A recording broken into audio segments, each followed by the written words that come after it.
छोटे से गांव भौरगढ़ में एक पुराना और उजाड़ बाजार था। एक दिन गांव के सबसे गरीब लड़के रघु को बाजार के किनारे एक फटी सी पुरानी किताब के बीच एक चमचमाता 100 रुपये का नोट मिला। नोट बिल्कुल नया था, जैसे अभी अभी छपा हो, मगर उस पर कुछ अजीब लिखा था।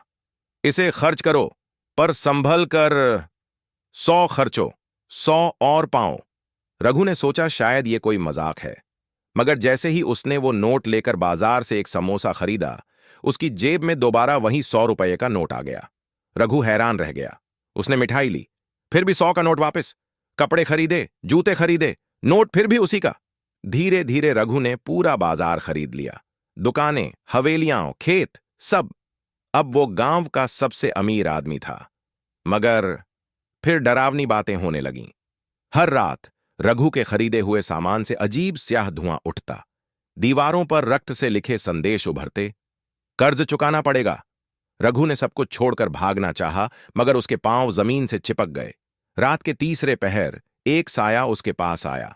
लंबा, बिना चेहरा, बस 2 अंगारे जैसी आंखें। वह फुसफुसाया, तूने मुफ्त में जो लिया उसकी कीमत आत्मा से चुकानी होगी। अगली सुबह रघु का घर खाली मिला। दरवाजे पर बस वही 100 रुपये का नोट पड़ा था और नीचे एक संदेश लिखा था। अब अगला कौन? कहा जाता है आज भी अगर कोई भौरगढ़ के वीरान बाजार में जाता है, उसे कहीं ना कहीं वही चमचमाता 100 रुपये का नोट मिल सकता है। लेकिन याद रखना, जितना ज्यादा तुम खर्चोगे, उतनी जल्दी तुम्हारी आत्मा कर्जदार बन जाएगी। ऐसी और वीडियोस देखने के लिए हमारे चैनल को सब्सक्राइब करें।